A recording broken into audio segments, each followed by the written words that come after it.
होता है वही उसके मुखमंडल पर आता है, और जो मुखमंडल पर आता है वही उसके विचार बन जाते हैं, और जो उसके विचार बन जाते हैं वही वो बोल देता है, और जैसा वो बोल देता है वैसा ही उसके आसपास के वातावरण में उसका प्रभाव पड़ना शुरू हो जाता है।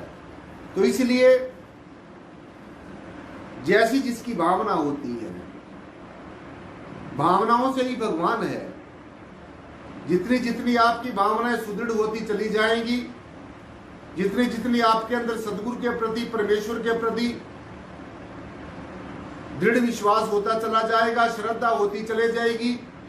जब आप अपने सदगुरु भगवान के प्रति, परमेश्वर के प्रति पूरे समर्पित हो जाओगे, मन वचन और कर्म से शरणागत हो जाओगे, तो साथ संगत जी जीवन में अपने आप ही बदलाव आना शुरू हो जाएगा।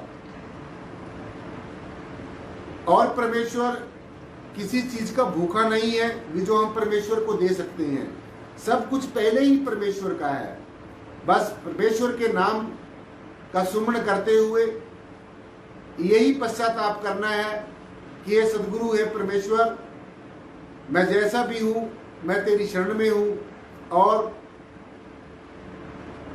जो मेरे कर्मों का जो जखीरा है, जो प्रारब्ध कर्मों का, संचित कर्मों का और वर्तमान के जो क्रियामान जो कर्म है, इन कर्मों का जो जखीरा है सदगुरु हे परमेश्वर, इससे मुझे क्लीन चिट दे दे, इन सारे कर्मों को भस्मीभूत कर दे। और ये तभी भस्मीभूत होंगे साथ संगत जी जिस समय ये परब्रह्म निर्गुण निराकार सर्वाधार विश्वाधार परम तत्व का ज्ञान आपके ऊपर अप्लाई हो जाएगा।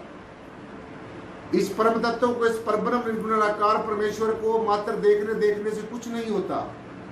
ये अच्छी तरीके से नोट कर लेना। इस संशय में ना रहना, इस भटकाव में ना रहना कि मैंने तो परमात्मा को देख लिया है। परमात्मा को देखने से क्या होता है, जब तक उसको अपने अंदर में रमण नहीं करेंगे। जैसे फॉर एग्जाम्पल मैं आपको ये पानी का गिलास दिखा देता हूं। इसको पानी को गिलास से देखने से क्या होगा, जब तक इसके अंदर जो पानी है उसको सासंग जी पिया नहीं जाएगा तो तब तक हमारी प्यास नहीं बुझेगी। ठीक इसी प्रकार से मात्र इस निराकार को देखने से, ये बहुत लोगों के अंदर में ये एक संशय है भी बस हमने परमात्मा को देख लिया, निराकार को देख लिया, बस उसको करने धरने की जरूरत नहीं है। बस परमात्मा को देख लिया, निराकार को देख लिया, उसके बाद में मन चाह खाना है, मन चाह पीना है, ऐसा जीवन लोगों का बन जाता है। ये तो आपने अच्छा निराकार देखा, पहले जीवन से भी आपकी और दुर्गति होनी शुरू हो गई। एक दूसरे से खींचातानी करनी शुरू हो गई, एक दूसरे को नीचा दिखाने की प्रवृत्ति हो गई। ये ज्ञान लेने का कौन सा फायदा है। तो इसलिए अपने रहबरों की, अपने रहनुमाओं के, अपने सदगुरुओं के कहे गए वचनों की कदर करनी चाहिए। हम सब ने अपने सदगुरुओं के वचनों की कदर करनी है। अगर सदगुरु के वचन की कदर नहीं करोगे तो फिर आप देख लो कि क्या हो सकता है। अगर अपने टीचर और प्रीचर की बात को नहीं मानेंगे तो फिर आपको पता ही है कि फिर सफल होने का कोई मतलब ही नहीं हो सकता। फिर जीव जो है वो असफल ही हो जाता है। सो इसलिए सासंग जी जैसी जिसकी भावना होती है, सबसे पहले तो अपने अंतर में जो शुद्धता है, पवित्रता है, परिपूर्णता है, वो तभी आएगी जब हम परिपूर्ण ब्रह्म को याद करेंगे। जब हम इस परिपूर्ण पर ब्रह्म निर्गुण निराकार सर्वाधार विश्वाधार परम तत्व को जब साथ संगत जी हम अपने अंतःकरण में इसको रमण करेंगे, इसको अमल में लाएंगे, इसका जब हमारे अंतर में जब ज्ञान का रंग चढ़ेगा तब जाके जीवन का रूपांतरण होगा। ऐसे जीवन का रूपांतरण नहीं हो सकता। सो ये जो परब्रह्म निर्गुण निराकार सर्वाधार विश्वाधार परम तत्व का ज्ञान धन धन सतगुरुदेव बूटा सिंह जी महाराज, उसके बाद में साथ संगत जी परम पूजनीय सतगुरुदेव मेहताब सिंह जी महाराज, उसके बाद में परम पूजनीय सतगुरुदेव लक्ष्मण सिंह जी महाराज, और साथ संगत जी अब ये जो सेवा ये मेरी भी पूरी भरसक प्रयास रहता है कि मैं आपको इस आध्यात्मिक ज्ञान के साथ हमेशा जुड़ने की प्रेरणा देता रहूं। सो मेरी सबसे ज्यादा से ज्यादा यही कोशिश रहती है। तो इसलिए साथ संगत जी जैसी किसी की भावना होती है, जैसी आपके अपने सदगुरु के प्रति भावनाएं हैं, जैसी आपको परमेश्वर के प्रति आपकी भावनाएं हैं, वैसा सही लाभ होता है, वैसा सही ज्ञान लाभ होता है। और ये इसलिए बहुत ज़्यादा जरूरी बन जाता है कि परमेश्वर के प्रति हमारा पूरी श्रद्धा हो, अगाध प्रेम हो, दृढ़ संकल्प हो, तब जाकर ये वास्तविकता सामने आ सकती है, तब जाकर वास्तविकता प्रकट हो जाती है। अदरवाइज ये जो है एक सपना ही बना रहेगा। बस यहीं तक सीमित रह जाओगे, अपने निराकार को देख लिया है। एक दवाई को देखते रहो, जब तक उसको आप इस्तेमाल नहीं करेंगे तो जो रोग है वो दूर नहीं हो सकता। ठीक इसी प्रकार से ये जो ज्ञान रूपी औषधि है, इसको देखने मात्र से, याद करने मात्र से, सुनने मात्र से कुछ नहीं होगा। सुनकर, देखकर, पहचान कर, जब तक इसके ऊपर पूरा अमल ना किया जाए। सो इसलिए हमारे सदगुरुओं ने हर एक युग में सभी संतों महापुरुषों का यही संदेश रहा है कि बाहर की जो जड़ चीजें हैं, बाहर की जो जड़ चीजें हैं, उनको छोड़कर इस परम चैतन्य हस्ती के साथ आपने जुड़ना है। जब आप इस परम चैतन्य हस्ती के साथ साथ संगत जी जुड़ोगे तो निश्चय ही आपके जीवन का बदलाव होगा, निश्चय ही आपके जीवन में जो है वो चेंज आएगी, रूपांतरण होगा, बाहर का भी रूपांतरण होगा और अंदर का भी रूपांतरण होगा। जो परमेश्वर से जिस भाव से जो मांगेगा उसी भाव से उसको मिलेगा। परमेश्वर से, परमात्मा से, अपने सदगुरु से जिस भाव से जो मांगेगा उसी भाव से साथ संगत जी मिलेगा, उससे ज्यादा कुछ नहीं मिल सकता। तो इसलिए मैं बार बार आपको ये बताना चाहता हूं कि बिल्कुल सहज हो जाओ। सदगुरु भगवान के आगे किसी तरह की चतुराई नहीं चलती, किसी तरीके की ऐंठपना नहीं चलता, किसी तरीके का अक्कड़पना नहीं चलता, किसी तरीके का अहम नहीं चलता, किसी तरीके की चालाकी नहीं चलती।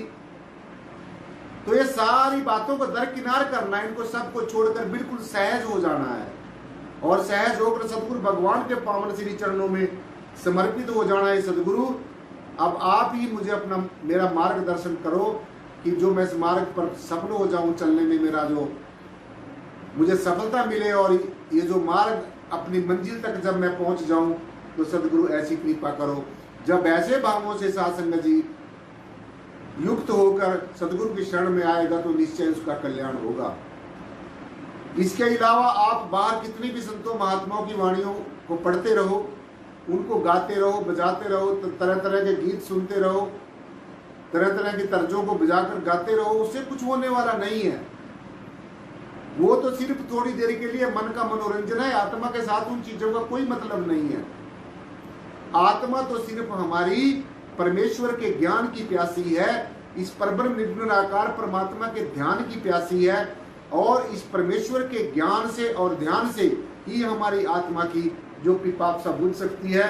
हमारी जो जन्म जन्मांतरों की जो जिज्ञासा है, हमारी आत्मा जो परमेश्वर के साथ मिलने के लिए लालायित हो रही है, परमेश्वर के साथ मिलने के लिए साथ संगत जी इतने जन्मों से जो कोशिश कर रही है, तो वो तो तभी संभव होगा साथ संगत जी जब हम अपने जीवन को बिल्कुल सहज बनाएंगे, बिल्कुल संयम में रहेंगे, संयमित जीवन जिएंगे और संसार के आकर्षण और आसक्ति को छोड़ेंगे, रिश्ते नातों के मोह पास को छोड़ेंगे जिसमें ये जीव ज्यादा ही फंसा हुआ है।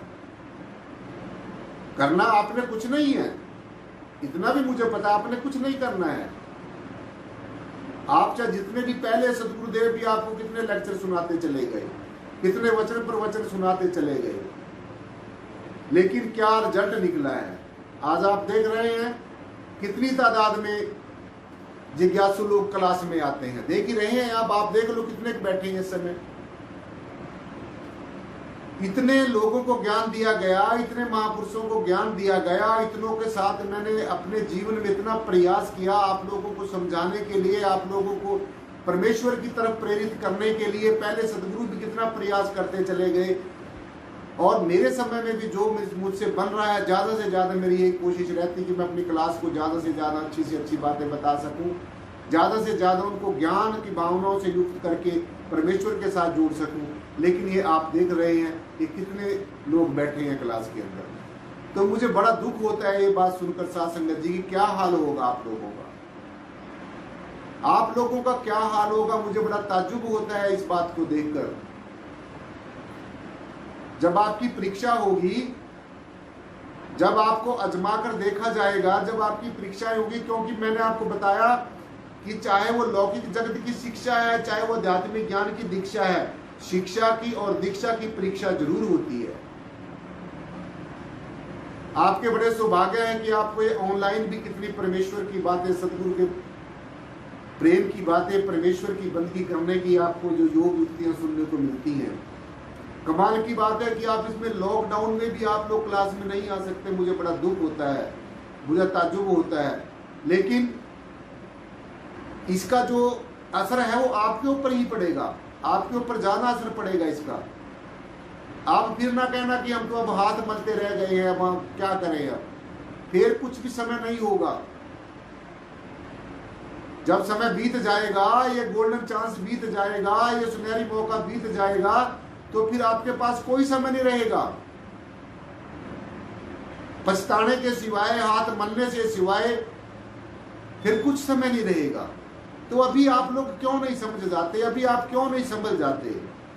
आपको क्या मुसीबत होती है हर रोज क्लास में आने की? 24 घंटे में से आप अगर 1 घंटा भी नहीं निकाल सकते तो आपसे क्या उम्मीद की जा सकती है? सदगुरु आपसे क्या उम्मीद कर सकता है? परमेश्वर आपसे क्या उम्मीद कर सकता है? तो फंसे रहे ना फिर इसी काल की माया के अंदर। इस काल की माया से कब निकलेंगे? जब सदगुरु आपको बार बार प्रेरित कर रहा है। तो आज मैं देख रहा हूं कितने लोग आप बैठे हैं, कितने संत महापुरुष क्लास में बैठे हैं। ये देखो आप, गिनो अपने आप को कितने बैठे हैं। तो क्या हाल होगा ऐसे लोगों का जो इस लॉकडाउन में, तो आपके पास 24 घंटे, 24 घंटे में से आप क्या करते हो? मुझे आज इस बात का बड़ा ताज्जुब है, बड़ी हैरानी है, मैं इसलिए ये बातें आपको कह रहा हूं। तो आप समझ जाओ, समझ जाओ, अभी फिर मुश्किल हो जाएगी। इसमें दलदल में ही फंसे रहोगे, संसार में ही फंसे रहेंगे। फिर ये जीव इन विकारों में ही लंपट रहेगा, इन विचारों के मकड़ जाल में ही फंसा रहेगा। परमेश्वर की तरफ इसका रुख ही नहीं होगा। फिर सदगुरु का कसूर मत निकालना। तो आपको बार बार यही समझाया बुझाया जाता है कि आप समझ जाओ, समझ जाओ, अभी समय है, जो बीत गया सो बीत गया। तो जैसी भी भावनाएं होती हैं वैसा ही भगवान बन जाता है। अब ये देख रहे हैं, जिसको आप कलयुग कह रहे हैं, कलयुग का ही प्रभाव है, ये मन का ही प्रभाव है, ये संसारिक आकर्षण और आसक्ति का प्रभाव है कि आप लोगों के पास 1 घंटा भी नहीं है। क्या रे वाह इंसान, कैसा तूने अपना जीवन बना लिया है, और फिर तेरा क्या हासिल होगा, क्या हाल होगा, ये शायद आपको पता नहीं है। वाह रे वाह आज के कलयुगी इंसान। संत महापुरुष सच कहते हैं कि कलयुग के अंदर जीव का जो आकर्षण रहेगा वो संसार की तरफ रहेगा, निराकार की तरफ वो पीठ करके बैठेगा और संसार की तरफ मुंह करके। वो बिल्कुल साक्षात देखने में आ रहा है। आप कितने गिने चुने लोग बैठे हैं क्लास में, आप इन्हीं चक्रों में फंसा है जीव। आज का जीव, मेरा गुरु फलां गुरु है, मेरा मिशन फलां मिशन है, मेरा गुरु सबसे बड़ा है, मेरे गुरु का ज्ञान सबसे बड़ा है, मेरे गुरु के पीछे इतने लोग लगे हुए हैं। इन्हीं जो है बातों में ज्यादातर जीव फंसा हुआ है। तो इसलिए ये मुझे बातें कहने के लिए मजबूर इसलिए होना पड़ रहा है कि मैं अपना दायित्व समझता हूँ, अपनी ड्यूटी समझता हूँ।